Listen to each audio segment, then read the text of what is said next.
que una señal, tanto senoidal como presenoidal, que al fin y al cabo es exactamente lo mismo, ya que solamente tienen un desfase entre sí, hay que saberla como general. Al fin y al cabo les ponía que la ecuación, que x es igual a por el coseno de omega t más la fase. La fase en este caso no hay ningún problema, la podemos iniciar en 0, ¿sale? Recuerden, ahorita no hay problema con esa cuestión, ya que nosotros no tenemos que identificar dónde inicia la señal, ¿ok? Pues esto se puede considerar 0.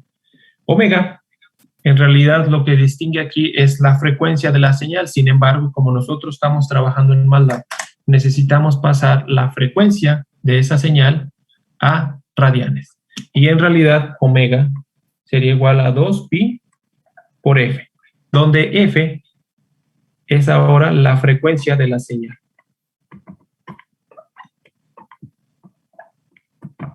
¿Vale? Ahora sí, no sé, y quería preguntarles si platicamos sobre qué es la frecuencia, si no, para iniciar platicando sobre qué es la frecuencia de una señal. Porque ahorita, en un ratito más, vamos a ver el término también frecuencia de muestreo, que es algo relacionado con la frecuencia, pero no tiene tanto que ver con esa cuestión como es directamente la frecuencia de la señal. En ese sentido, me gustaría preguntarles, ¿qué es la frecuencia de una señal? ¿O qué entienden por la frecuencia de una señal? ¿Qué tantas muestras tiene una señal? Muestras, no tanto. Por ejemplo, las muestras significa cuando yo estoy ya tratando una señal en la computadora, por ejemplo, tengo 1000 muestras, 1000 puntos, si lo quiere ver desde ese punto de vista.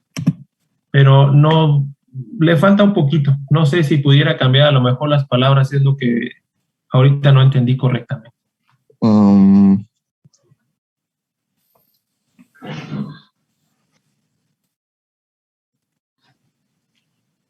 Es correcto. Sí, eso es correcto al fin y al cabo. Vamos a ponerlo en el contexto un poquito, la palabra más correcta, pero es la repetición de patrones. Al fin y al cabo, ese patrón, ¿qué es? ¿Un ciclo o un periodo? Más o menos así es como se los han mencionado en la parte de cálculo a lo mejor. Un ciclo o un periodo. Por ejemplo, una señal senoidal. Tiene un inicio y tiene un final, ¿sale? Eso se le llama ciclo o periodo. Una vez que inicia otro ciclo o periodo, es decir, otra repetición de lo mismo anterior, a eso se le llama otro nuevo ciclo o otro nuevo periodo, ¿sale? Entonces, les platicaba, o no sé si les platiqué a ustedes o a otro grupo, que por ejemplo en su casa, cuando reciben la energía eléctrica, ustedes reciben 127 volts, 125, a una frecuencia de 50 Hz, perdón, de 60 Hz. ¿Qué significan esos 60 Hz? Es la frecuencia de la señal. ¿Qué significa? Que yo voy a tener 60 periodos o 60 ciclos por segundo, para que lo tomen en cuenta. ¿Sale? Ahí tenemos un patrón de tiempo. 60 ciclos o periodos por segundo, para que lo tomen en cuenta. Ahora, eso es muy importante. Ya conozco qué es la frecuencia de la señal. Al fin y al cabo, aquí la definimos, que es la cantidad de periodos o ciclos por segundo. En ese sentido, simplemente lo que tenemos que saber nosotros aquí es que la señal que nosotros vamos a crear tiene una amplitud. ¿Y la amplitud qué es? Los 127 que a ustedes les transmiten en energía eléctrica, ¿sale? Ustedes pueden manipular y poner la amplitud que ustedes quieran cuando ustedes están generando una señal sintética. Y es muy importante mencionarles del por qué saber utilizar o generar señales sintéticas, porque el saber las características de una señal me va a permitir interpretar de manera correcta los procesamientos que yo le haga. Una vez que yo domino eso, ahora sí puedo introducir señales con características que yo no conozco completamente y que cuando obtenga un resultado a través de un procesamiento, como por ejemplo la transformada de Fourier, sepa perfectamente qué es lo que yo estoy observando, ¿vale? Entonces, por eso la importancia de eso. Ahora, en el omega, que es la frecuencia de la señal, el 2pi es un valor constante. La frecuencia de la señal es seleccionada por el usuario completamente, pero aquí hay un vector de tiempo, ¿sale? Y ese vector de tiempo tiene que ver cada cuando yo voy pintando un dato de la señal o voy adquiriendo un dato de la señal. En ese caso, ahí ese vector de tiempo tiene que estar relacionado con la frecuencia de muestreo. Si alguno de ustedes ha tenido la fortuna o ha probado o ha adquirido información, sabrá que tiene que fijar un valor de frecuencia de muestreo. En ese caso me gustaría preguntarles, yo sé que ahorita vamos, creo que para 3 semestres ya en virtual. Quiere decir que la mayoría de ustedes no ha practicado en el laboratorio. Por favor, entonces quisiera preguntarles si alguno de ustedes ha tenido la fortuna de adquirir información a través de un sistema de adquisición, ¿o no? Ok. No, profe. ¿A qué se refiere con sistema de adquisición? adquisición? Ok. Tomando en cuenta lo que me mencionan, quiere decir que no han ocupado un sistema de adquisición como tal es su nombre. ¿Qué significa sistema de adquisición? Al fin y al cabo es una tarjeta, si lo vemos desde ese punto de vista, una tarjeta física, la cual puede ser una Arduino, una Raspberry, un FPGA, un DCP, etcétera. Es una tarjeta física, la cual, esa tarjeta trae ciertos elementos para condicionar la señal que yo quiero adquirir. Por ejemplo, si yo quiero medir las señales eléctricas del corazón, ustedes saben que conectan sus parches cercanos aquí al corazón, el triángulo de Itoven, todas esas cosas, ¿no? Son sensores, los cuales están conectados con cables y esos cables mandan la información a chips o a circuitos electrónicos, que lo que hacen es convertir la señal que nosotros estamos adquiriendo en un valor que nosotros podamos medir. Una vez que ya tenemos ese valor capaz de poderlo medir, lo metemos a una tarjeta de adquisición. ¿Qué es la tarjeta de adquisición? Lo único que va a decir es que la señal que yo estoy midiendo la voy a adquirir en un punto, la voy a medir en un punto en específico y la voy a mandar a la computadora. Es lo que hace el sistema de adquisición. Son chips, en pocas palabras, cuestiones electrónicas. Y lo que es la frecuencia de muestreo es cada cuándo voy a adquirir un dato de la señal. Pero ese valor de frecuencia de muestreo depende de la frecuencia. ¿A qué me refiero? Voy a borrar aquí lo que es el pizarrón. Primero, no sé si ya quedó un poquito más claro lo que es un sistema de adquisición. Sí, profe. Sí, profe. Okay, bueno, y también creo que sí ya usamos uno en procesamiento de señales, pero fue cuando era presencial, porque también nos tocó la primera medida presencial, y usamos Arduino. Ah, ok, perfecto. El Arduino está bien, o sea, si se fijan, el Arduino por ahí trae un convertidor, creo que la Mega trae un convertidor analógico digital. ¿Por qué hay que ocupar un convertidor analógico digital? Porque recuerden que las señales que nosotros adquirimos del mundo son analógicas. ¿Qué significa? Que tienen información en todo instante. Sin embargo, eso no puede pasar a la computadora, solamente pasa cierta información. Ahorita lo vamos a ver qué es una señal analógica y qué es una señal digital, porque a pesar de que nosotros vamos a crear señales, tenemos que saber la diferencia. Y supongo que ya la saben, pero ahorita la refrescamos, no se preocupen. Ahora, cuando nosotros tenemos ese sistema de adquisición, como lo comentó Carlos, es al fin y al cabo una tarjeta, ¿sale? Y lo que hace es simplemente acondicionar la información y mandarla hacia la computadora para que yo la procese o la manipule, ¿sale? En ese sentido, por ahí les platicaba que ustedes cuando adquieren información a través de una tarjeta, tienen que fijar un valor de frecuencia de muestreo. ¿Y qué es eso? Ahorita lo vamos a ver. De acuerdo a la teoría de Nyquist,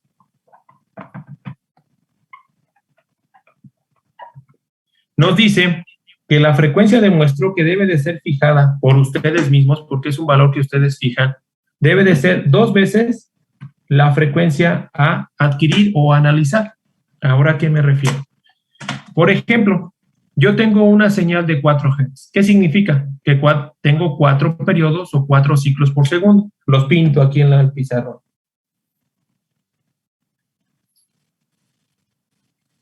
Aquí hay 1, 2, 3. Déjenme ver. Este es 1, 2, 3, 4. Ok. Aquí pinto y esto corresponde a 1 segundo. Este es el inicial, 0 segundos. ¿Sale? Esto es el tiempo. Esto que ustedes ven de forma vertical, esto es la amplitud. Pero ahorita no nos importa tanto la amplitud. Esta señal tiene una frecuencia de 4 Hz. y es completamente analógica. Por ejemplo, relaciónenlo como si fuera la señal del corazón o una señal muscular. Una señal de 4 Hz, pero ahí está, ¿no? Yo cuando aprieto el brazo, pues aquí están los músculos y se están activando, la señal está ahí, pero no la veo. Lo que tengo que hacer es ponerle sensores y un sistema de adquisición para mandarla a la computadora y poderla observar. Ahora, cuando yo quiero pasarla a la computadora, lo primero que tengo que saber es cada cuándo voy a adquirir un dato. Y esto me lo va a decir la frecuencia de muestreo. Ese valor es para la tarjeta de adquisición. Cada cuándo va a adquirir un dato. Es decir, cuándo va a adquirir un dato y lo va a mandar de manera digital a la computadora. De acuerdo a la teoría de Nyquist, y esta señal, la frecuencia de muestreo es 2 por la frecuencia que yo quiero adquirir. Tengo que saber hasta cierto punto qué frecuencia se encuentra en la señal que yo quiero adquirir. Por ejemplo, nosotros sabemos que el ritmo cardíaco de una persona ya, digamos, joven, adulta, tiene un cierto ritmo y tiene un cierto grado de frecuencias. En los niños, ese rango de frecuencias es todavía mucho más alto. Entonces, si yo quiero medir, por ejemplo, el ritmo cardíaco de una persona adulta, joven, sabemos que aproximadamente está entre, no sé, me lo voy a inventar, entre 10 y 100 Hz, por ejemplo. Entonces, si yo sé que el tope máximo está en 100 Hz, tengo que fijar una frecuencia de muestreo de acuerdo a la máxima que quiero adquirir, ¿sale? En este caso, si sé que la frecuencia máxima es 100 Hz, la frecuencia de muestreo de mi tarjeta para adquirir esa señal debería ser el doble por la frecuencia máxima a adquirir, que sería en este caso 100. Entonces, por consiguiente, mi frecuencia de muestreo debería ser 200 Hz. Ok, para el caso particular que yo tengo aquí, que es una señal de 4 Hz y quiero adquirirla para pasarla a la computadora, debe de aplicarse la teoría de Nyquist. ¿Cuál es la frecuencia máxima? Aquí nada más hay una frecuencia y la máxima sería en este caso 4 Hz. La frecuencia de adquisición, si lo quieren ver desde ese punto de vista, o frecuencia de muestreo, es 2 por la frecuencia que yo voy a monitorear, sería en este caso 8 Hz. ¿Qué significa esto? Estos 8 Hz significan dos cosas. Uno, la cantidad de datos que voy a tener por segundo, que significa que voy a tener 8 datos por segundo. Es lo único que significa. Pero también me dice cada cuándo voy a adquirir. Si ustedes se fijan en la ecuación, del coseno había un vector de tiempo o una t. Eso es un vector y me está diciendo cada cuándo adquiero o cuándo pinto un dato. Porque al fin y al cabo, si lo estoy creando o generando, es cada cuándo pinto un dato. Si estoy adquiriendo, es cada cuándo adquiero un dato. ¿Cómo sé el tiempo? Simplemente ustedes saben que el vector de tiempo es 1, o el tiempo es 1 sobre la frecuencia. Es el inverso de la frecuencia que estoy fijando. Y cada cuándo voy a adquirir un dato, en este caso es cada 1/8 de segundo. Cada 1/8 de segundo voy a estar yo adquiriendo un dato. Si lo ponemos aquí plasmado en la imagen que nosotros tenemos, ¿dónde están esos 8 datos? Cada 1/8. Aquí hay 1/8, aquí hay otro octavo, aquí hay otro y otro.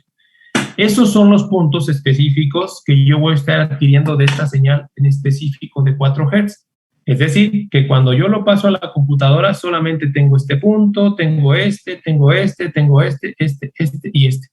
Solamente tengo 8 datos por segundo.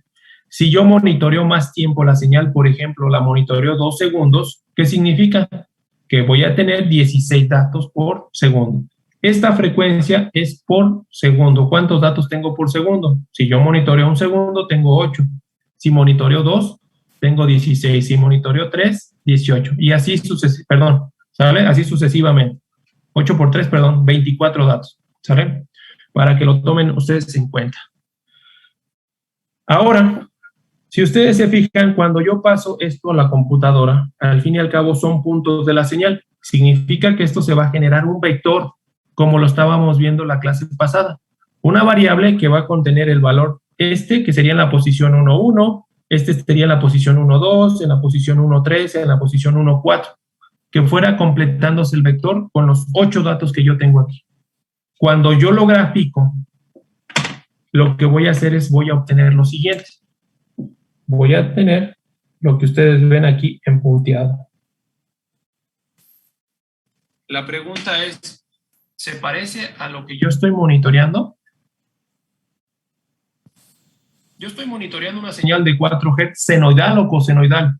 Y cuando yo lo grafico, obtengo esto, una señal triangular.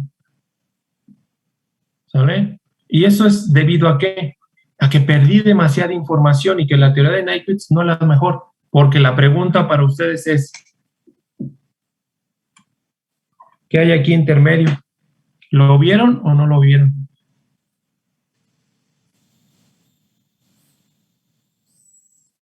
Más bien, ¿lo capturaron para poderlo procesar?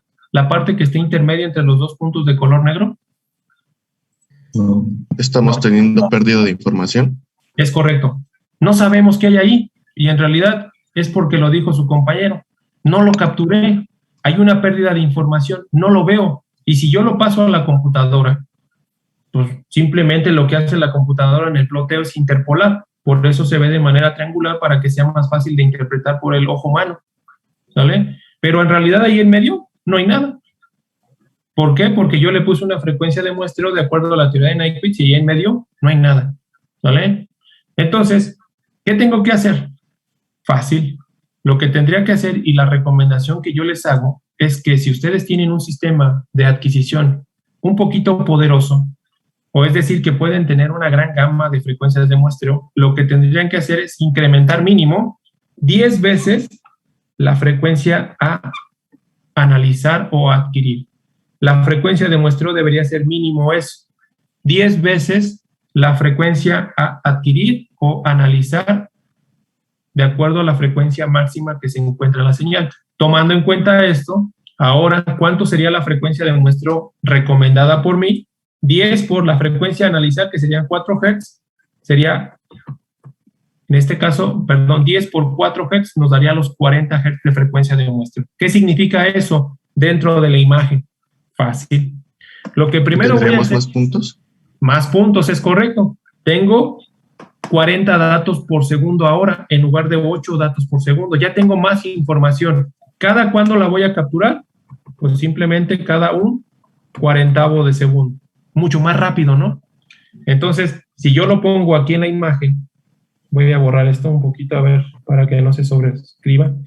Lo voy a volver a poner.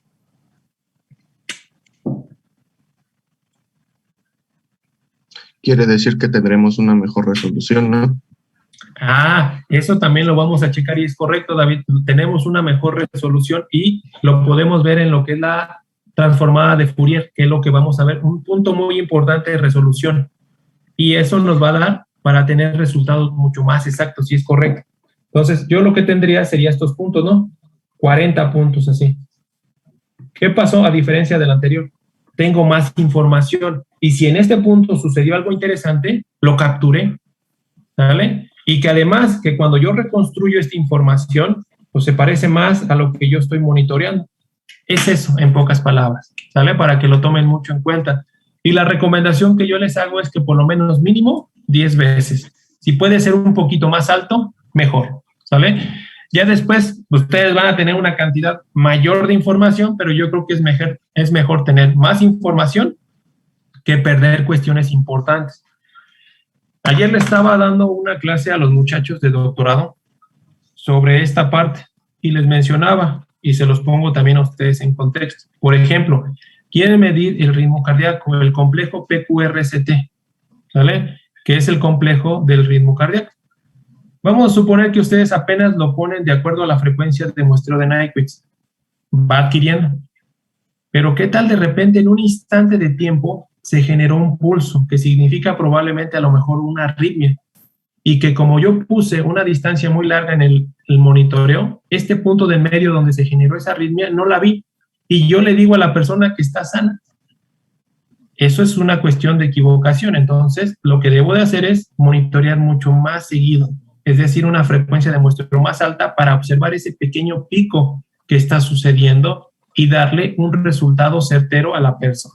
Es eso, en pocas palabras, ¿sale? Para que lo tomen mucho en cuenta. Ok, nosotros ya hablamos mucho de lo que es, ahora ya sabemos qué es frecuencia, Ya sabemos qué es frecuencia de muestreo y cuál es la que yo debo de fijar. ¿Vale? Ahora, antes de pasar a lo que es la creación de señales sintéticas, porque nosotros necesitamos la frecuencia de muestreo a fuerzas.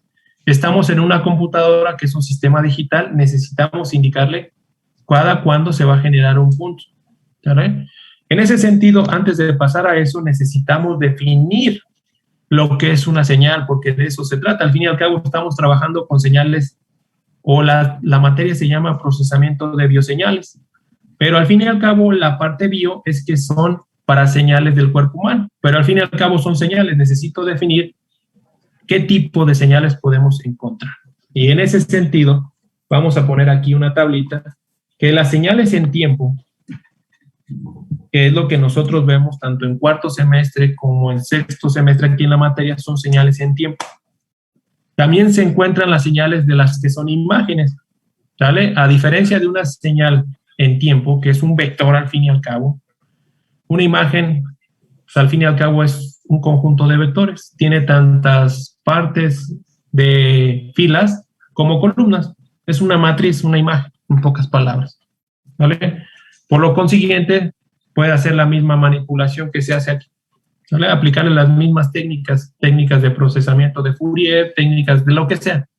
Pero bueno, en ese sentido, una señal, voy a ponerlo a través de un plumón que esté bien. Una señal, su primera división es que existen las señales analógicas y digitales. Esa es su primera división y no hay de otra. Por favor, si fueran tan amables, algunos de ustedes, les digo, llevaron con Carlos, otros llevaron, no me acuerdo el nombre de la persona que me dijo, Jesús, creo. Pero supongo que ahí definieron qué es una señal. Primer punto, ¿qué es una señal? Antes de pasar, ¿qué es una señal analógica y qué es una señal digital? Podríamos decir que es la cuantificación de un fenómeno monitoreado o medido. Es correcto, David, usted lo dijo perfectamente. Es la cuantificación de un fenómeno. ¿Sale? Así de fácil. Cuantificación, pues ¿qué puede ser? Se puede cuantificar de muchas maneras. Yo puedo cuantificar la temperatura, puedo cuantificar lo que es la electricidad, puedo cuantificar lo que sea. ¿Sale? Es eso. La señal, en pocas palabras, es la cuantificación de un fenómeno. Véanlo de ese punto de vista. ¿Sale? Y resumido está bien. Ahora, esa cuantificación puede ser de manera analógica o puede ser de manera digital. ¿Qué es una señal analógica, jóvenes? Una señal que es continua en el tiempo. Es continua, es correcto. ¿Alguna otra definición que tengan para complementar lo que dijo su compañero Héctor? Y está correcto.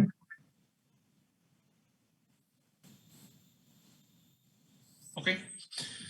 En ese sentido, es muy importante que todo lo que tenemos en la naturaleza es analógico. Todo lo que tenemos en la naturaleza es analógico. Por ejemplo, el ritmo cardíaco es analógico. No en un instante se enciende y en un instante se apaga. Probablemente el principio de funcionamiento del corazón, de que una parte primero está activa y después lo manda para acá y todo eso, pero la señal siempre es constante.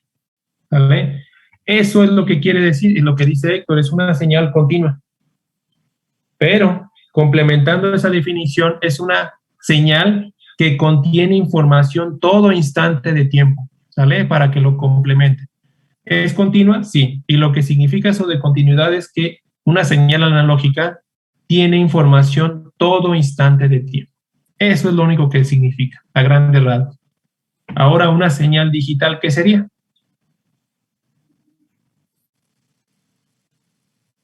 Una señal discreta. Es una señal discreta, es correcto. La palabra correcta, discreta, sí es correcta. Vamos a complementar lo que usted dice. La parte que menciona Luis, la parte discreta, y lo que significa es que solamente tenemos información en ciertos intervalos de tiempo, ¿sale? Lo que significa, y es lo que dice Luis, es correcto. Discreta es lo único que significa es que solamente tenemos información en ciertos intervalos de tiempo y que trata de asemejar a una señal analógica, ¿sale? Si ustedes se fijan, la señal digital, por ejemplo, la señal senoidal, aquí que estoy poniendo con puntos, trata de asemejar a una señal analógica, pero solamente tiene información en ciertos intervalos. Siempre vamos a tener que batallar con esto. Hay veces que no vamos a tener información por más de que yo le ponga una frecuencia de muestreo alta. Aquí, ¿qué pasa en el intermedio? No hay información, no la conozco, ¿vale? Pero hay que vivir con eso. Ni modo, ¿sale? No se preocupen. Y es eso, solamente una señal digital por su propio nombre es que contiene solamente información en cierto intervalo de tiempo, es decir, que está discretizada, ¿saben?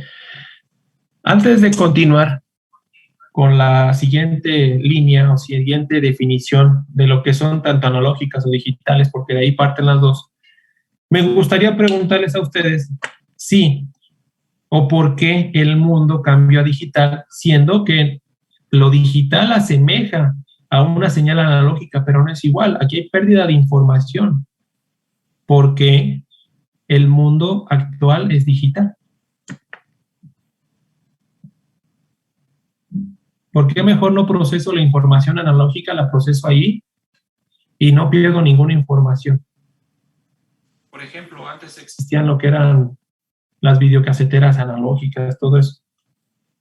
O en lo que es la parte de manipulación de la energía eléctrica, la hacían ahí a veces en situ, para que no hubiera pérdidas de información. ¿Por qué el mundo se cambió a digital? Por los recursos que se implica. Es correcto. Complementando lo que dice su compañero Héctor, y su compañero Héctor resume perfectamente los recursos que se necesitan para manipular las señales analógicas. Les decía, por ejemplo, la manipulación de lo que es la señal eléctrica. Si yo la quiero amplificar, la quiero reducir, la quiero multiplicar, lo que fuera, eso incluye un gran costo. Aparte de que yo tengo que estar ahí para poderlo realizar. El mundo cambia a digital a pesar de que pierde cierta información, que no es mucho, ¿vale? Tampoco no hay que exagerarnos. Y cambia a digital por la parte de la portabilidad. Ustedes saben que una señal analógica no se la pueden llevar a su casa en una USB, pero una señal digital sí, y la pueden manipular y regresarla al mundo, ¿saben? Ustedes saben que yo cuando adquiero una señal, la puedo amplificar, la puedo reducir, la puedo multiplicar, le puedo hacer alguna manipulación a través de un software, y eso es realmente económico. Y la puedo regresar al mundo a través de los puertos de salida con un convertidor digital a analógico y que se incruste a donde tenga que incrustarse. Es por eso que el mundo cambia de forma digital. La manipulación de la información es mucho más fácil y económica y además me permite una portabilidad y hacerlo cuando yo requiera, ¿vale? Eso es la diferencia de lo analógico. Aunque lo analógico siempre va a ser lo mejor, porque ahí no hay pérdida de información, pero es mucho más costoso y tengo que estar en situ para poder realizar la cuestión, ¿sale? Es por eso que se cambia a digital principalmente. Ahora, ya sabemos la definición tanto de señales analógicas como digitales, y estas dos se dividen en unas dos grandes ramas, que son las señales estacionarias y las señales no estacionarias. Supongo que la palabra estacionario a lo mejor ya lo habían escuchado. Si es así, ¿me pudieran dar su definición? Supongo que a lo mejor, no sé, si la palabra la han escuchado, puede ser que sí, pero también hay otra palabra que pueden haber escuchado, que sería la palabra periódico. La palabra estacionario y periódico es exactamente lo mismo. ¿Qué significa eso, jóvenes? La estacionaria podríamos decir que mantiene sus propiedades en todo el instante de tiempo. Es correcto. Usted lo está diciendo de manera correcta. Esa es la definición. Periódico o estacionario es exactamente lo mismo. Y lo que significa es que las características las mantiene todo instante de tiempo. ¿Qué características? Tales como amplitud, tal como frecuencia y fase. ¿Y qué significa que las mantiene todo el tiempo? Que si yo las monitoreo hoy, mañana o dentro de 10 años, son exactamente las mismas. Ok. Entonces ya tenemos la definición de estacionario. ¿Qué es entonces no estacionario? Son las que se van a estar modificando entonces, ¿no? Sería la definición contraria. ¿Es correcto, David? La definición contraria. Vamos a complementarla un poquito más. Son señales que van cambiando sus características a lo largo del tiempo. ¿Cuáles características? Las que ya habíamos mencionado. Amplitud, frecuencia, fase. Cualquiera de esas, con que se modifique una, es suficiente para considerarla no estacionaria. ¿Vale? Por ejemplo, no sé si hayan visto en alguna materia, supongo que sí, a lo mejor en control, las señales amortiguadas, que es una señal senoidal que va cayendo así de esta forma. No sé si la hayan visto alguna vez. O se las pongo aquí en el pizarro para que la tomen en cuenta. Es una señal senoidal que va bajando de esta forma. Va cayendo su amplitud exponencialmente. ¿Qué pasa con esa señal? Lo que quiero mostrarles es que esa señal no cambia su frecuencia. Lo que está cambiando es su amplitud. Por consiguiente, se considera una señal ya no estacionaria.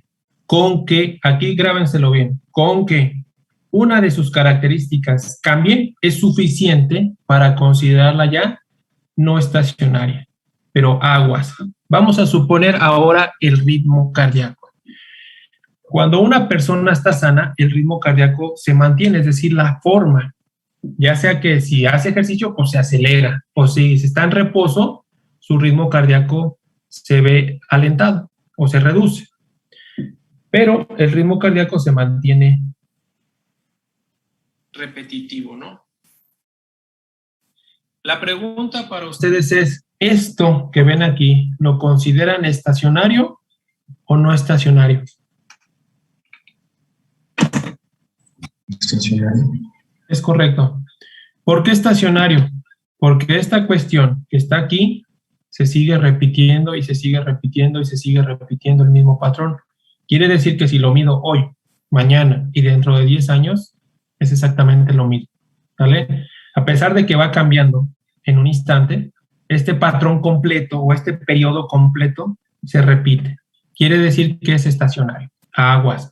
Ahora, si de repente esta cuestión cambió en este punto, se genera un pico y vuelve a regresar así, ¿qué sucede? Este pico que está ahí está generando un transitorio en la señal. Ahora sí, la señal se considera no estacionaria, ¿vale? Por esta cuestión que varió en este instante. Si esta variación no se presenta y siempre es el mismo patrón, sí es estacionario. Con que cambie una cuestión minúscula dentro de la señal, ahora sí se considera no estacionario, ¿vale? Entonces, para que lo tomen mucho en cuenta.